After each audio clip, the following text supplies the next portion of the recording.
Welcome to the very first episode of Students as Stakeholders. I'm your host, Daniel Brogan. So within this podcast, we're going to be looking at the role of the largest stakeholder in education, that being the students. In particular, we're going to be looking at the high school students from across America and what their role is in education and how they have changed the course of educational policy. In addition, we're going to be metaphorically traveling across the country and analyzing how each state interacts with the largest stakeholder. Specifically, we're going to be looking at how states have certain barriers and strengths in regards to how it incorporates student voice into educational policy. We'll also be analyzing the inherent value of student representation and what it has to offer for educational policy. This looks like students on state boards of education, local school committees, legislative youth advisory councils, and we'll also be studying historically the monumental pieces of policy that students have either proposed or implemented or even lobbied for throughout the course of American history in particular. So why on earth am I qualified to talk about this pertinent educational issue? So I used to be the former Massachusetts student representative to the Board of Elementary and Secondary Education for the years of 2013 to 2014. In this time, I worked with the State Student Advisory Council, which is a constituency of high school students from across the Commonwealth, to create a draft model policy for digital learning and digital literacy. At the time, an advocacy group called Digital Learning Now rated Massachusetts with an F for its implementation of digital literacy into its curriculum.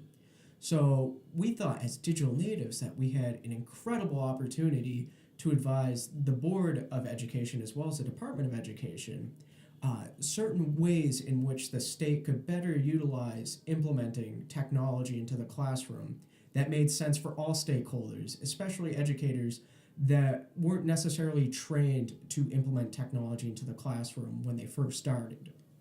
I also served on the National Association of State Boards of Education, where I was on the Committee for Student Engagement.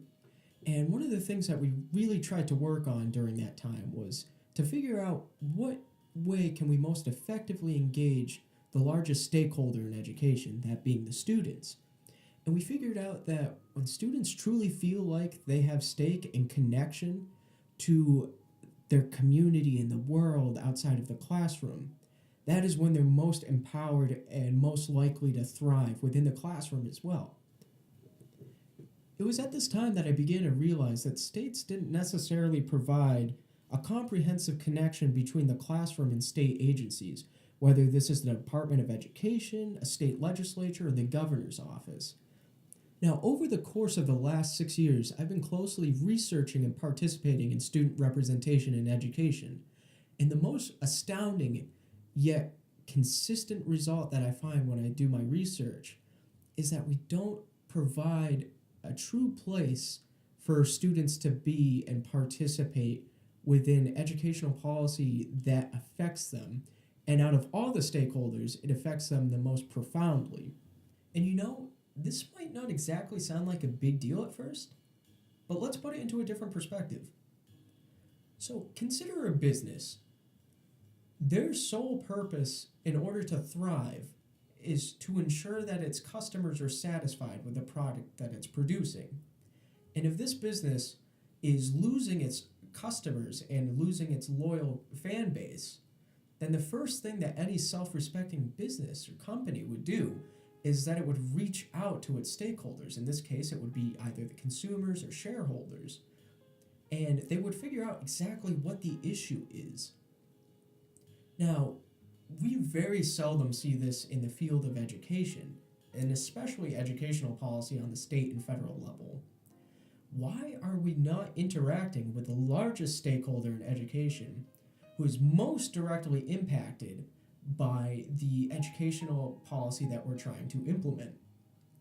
Now, according to soundout.org, there are 14 states that completely bar students from being able to sit on local school boards or on the state level.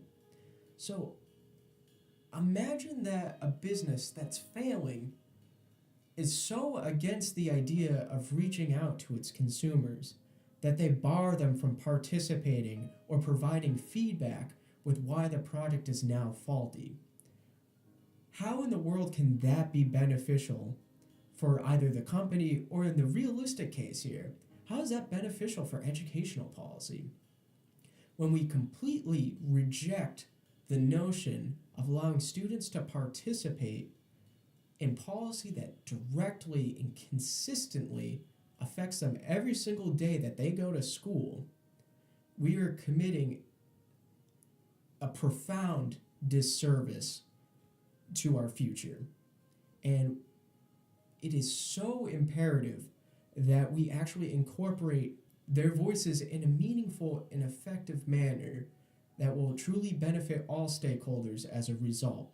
Just as with consumers in a business that provide feedback, it will help shareholders, it will help the companies still stay afloat, it will help employees, and consumers will be satisfied and happy as well if it's done effectively.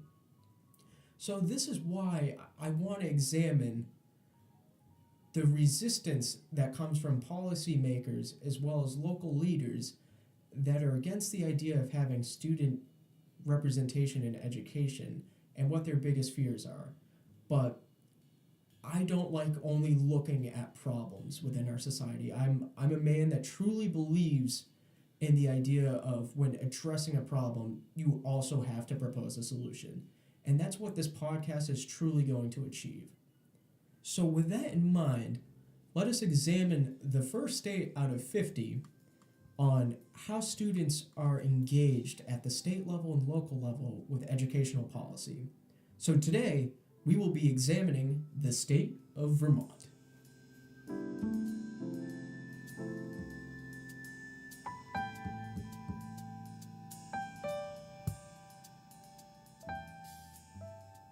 Vermont is a state that is often overshadowed in educational significance by its neighbor to the south, Massachusetts.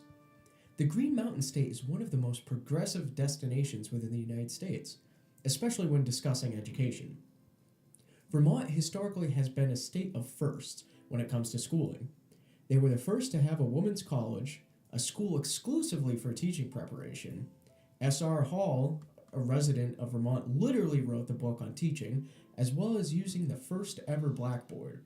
And within recent history, Vermont is one of the first states to completely implement personalized learning plans, as well as having 2 high school student representatives on the State Board of Education.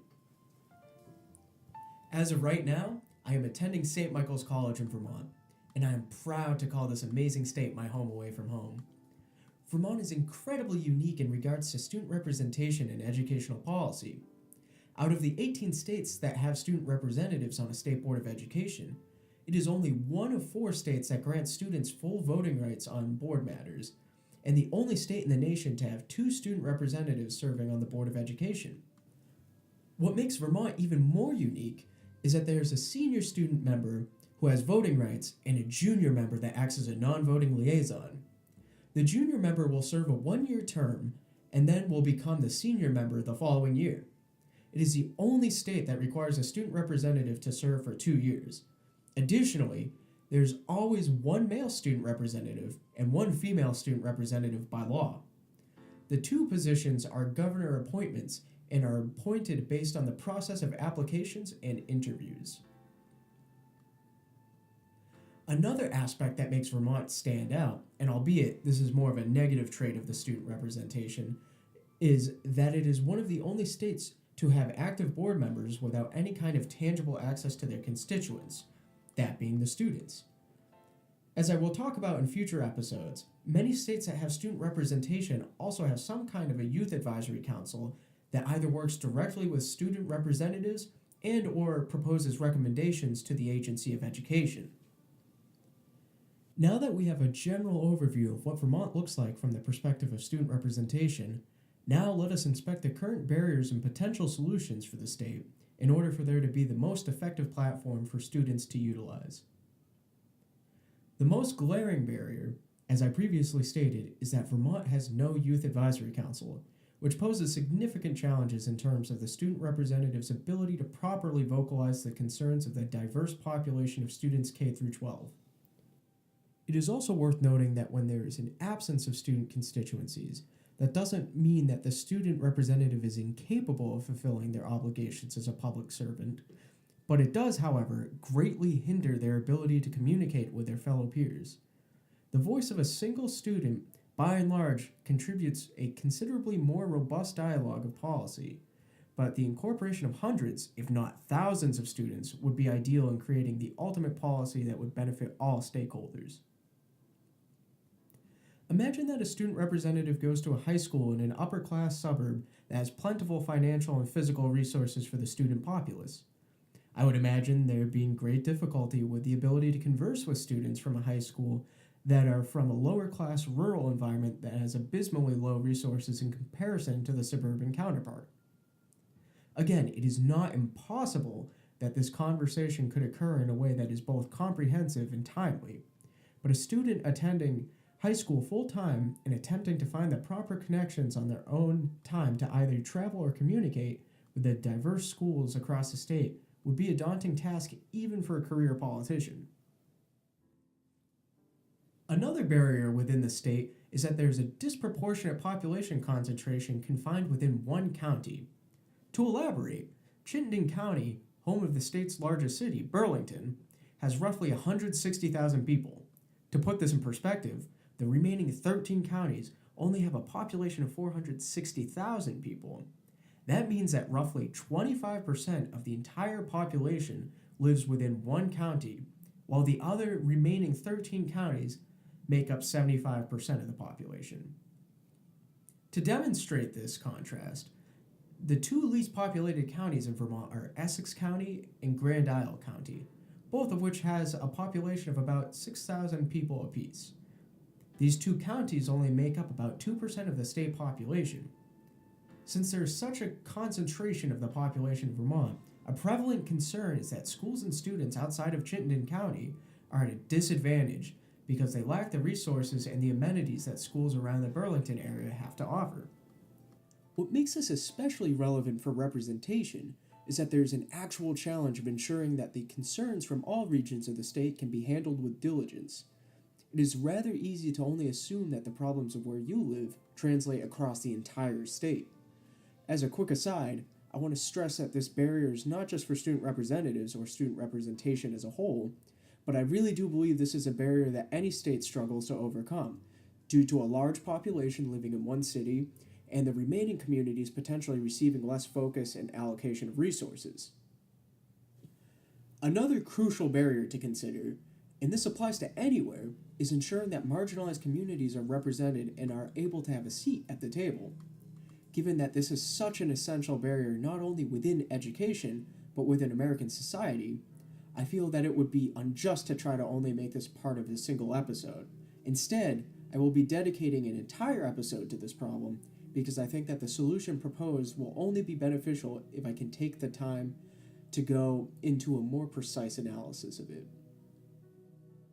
As I stated in the intro, I genuinely believe there's no added value in stating a problem without at least attempting to propose solutions, so I will do my best to consider the most practical solutions for Vermont that could actually happen.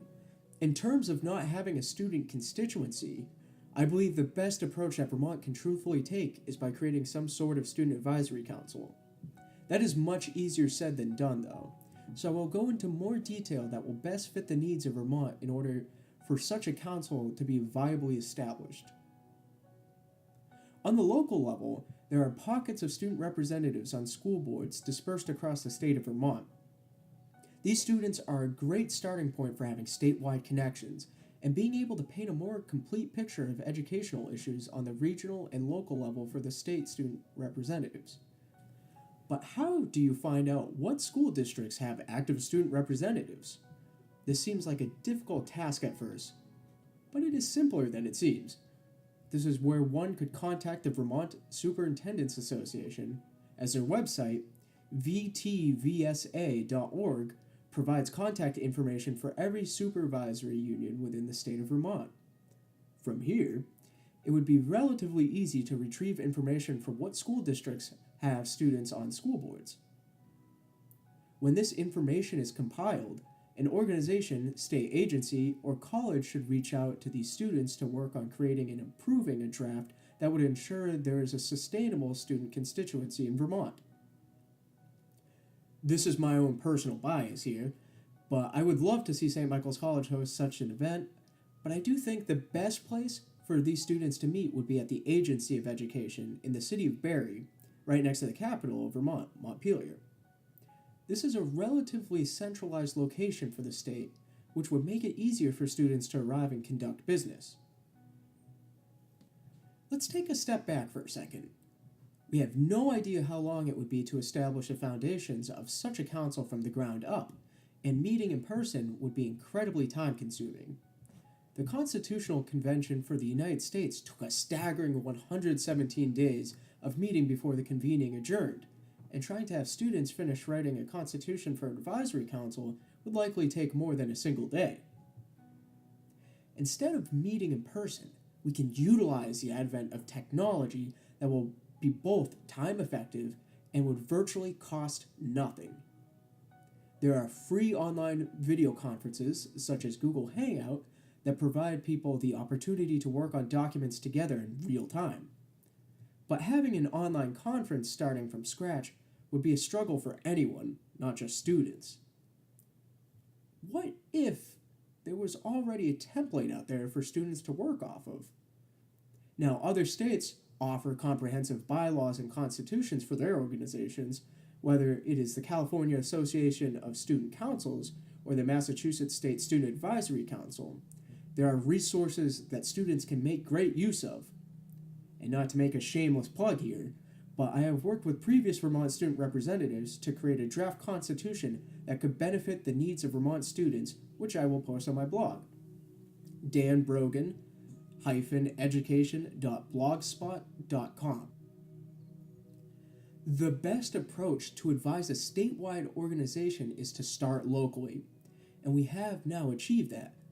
But we're missing a step between the state and the local district. We will call this missing link a region. Now, regions are sometimes divided by counties or physical characteristics of a state, and with Vermont, one could likely divide it into 4 or 5 distinct regions. But for this example, let's say we divide it into 5 regions. We want regions to be somewhat similar, and we don't want them to be artificially generated with new boundaries that will lack continuity between the residents of Vermont. So let's take into consideration the distribution of population, distance, and size. Each region should roughly be about the same size and attempt to have similar populations. For Vermont, there are 14 counties, so we should really try to make each region no fewer than 2 counties and no more than 4 counties. We need to note that Chittenden County already comprises 25% of the state population, so if it's going to be paired with another county, it should be one of very little population and that also borders the county. Again, this is merely an example, but there are 5 regions that could meet to discuss local issues that could be addressed at the state level, and information from the state could be reciprocated back down to regions and local school districts.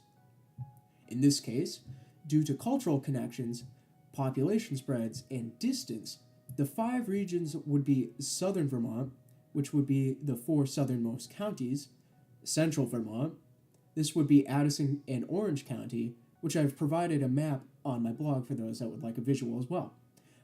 There would also be the regions of Greater Burlington, which would be Chittenden County and Grand Isle County, Northwestern Vermont, which would be Franklin, Lamoille, and Washington County, and finally, the northeastern region would be the remaining 3 counties. With the exception of Greater Burlington, all of these counties are relatively the same population and geographical size. With these regions, how would people be elected or appointed? One suggestion would be to have elections at the high school level with regions, and these local representatives would convene at a regional meeting place in which they would elect a set number of state delegates that would work directly with the student representative and act as liaisons between the local schools and the state. The ability to have different levels of representation is key for the communication of ideas and concerns that can be delivered in a coherent manner to other stakeholders. At this point, we potentially have created a viable pathway for local student leaders, a network that would allow them to be in regular contact with each other and being able to be inspired by multiple templates to create a constitution that best suits the students of Vermont. It should also be noted that by having students represented from across the state, we have also at least partially covered the concern of rural and urban bubbles when solving educational issues within a state. What else are we missing here, though? There are two considerations we will cover here. The first is financial issues, and the second concern is who is not being represented potentially. Let's start with the money first, because it is a surprisingly easy issue to circumvent. How much would it cost exactly for Vermont students to convene once a month to advise both the student representatives and the agency of education? For this, we need a comparison in order to be realistic, so let us look to Vermont's neighbor to the south, Massachusetts. As I will discuss in a later podcast, Massachusetts is the first state to have a student on the Board of Education, but they are also the first state to have a state student advisory council. How much does the Commonwealth provide in their budget in order for this organization to operate? Believe it or not, there's not a budget line item for the State Student Advisory Council because in regards to the rest of the state budget, it hardly costs anything. Massachusetts allows any regional or state delegate to be reimbursed with the cost of transportation to arrive at a regional or state meeting. From conversations that I've had with Massachusetts Department of Elementary and Secondary Education members, as well as the research that I've done for other states, I would estimate that the cost of reimbursement for travel for all students involved would only be about in the thousands. But depending where one holds these meetings, many of the students could potentially receive free transportation through public transportation. By having a meeting where there is a great access to public transportation, we now open ourselves to a greater attendance and participation, as well as an overall lower cost. If the state was unwilling to front this cost, though, grants are also potential avenues to fund this kind of monthly conference. In terms of who is not attending, every decision that is being made to hold a meeting or a forum to discuss issues will either enhance or hinder the ability for others to vocalize their concerns, and we must always be conscious of this. For example, if a regional meeting were to be held on an evening on a weekday in a rural community, there is now an unintentional barrier being created. Public transportation does not run in the evening, or to this kind of community. So, who are we not allowing at the table with this decision? Or if a school holds elections to have students represented at a regional meeting, but the school only advertises to honor students, are we genuinely representing the student body at this point? Or are we only painting a partial picture here? In a future episode, I will talk about the best strategies to engage as many students as possible in educational policy.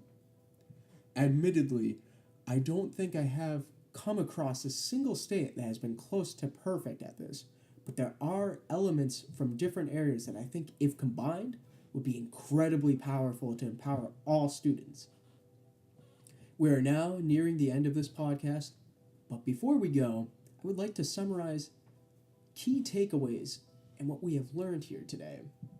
We're going to call this final segment our exit card. Students are the largest stakeholder in education, and if we're going to create meaningful educational policy and legislation, we need to have students at the table in a meaningful way. Vermont is an incredibly unique state for student representation that offers amazing opportunities and faces barriers as well. Let us start at the local school boards and connect these student representatives to create a framework that will work for the state of Vermont. If distance is a barrier, let us utilize technology to meet with others to generate powerful ideas. When we finally do have a seat at the table, let us consider who is not sitting there next to us. Students are the future, so it is time that we no longer take that saying for granted. That in mind, I hope you all enjoyed this podcast. Thank you so much for listening. If you enjoyed, tune in next week for more powerful discussions. I'm your host, Daniel Brogan, wishing you the best.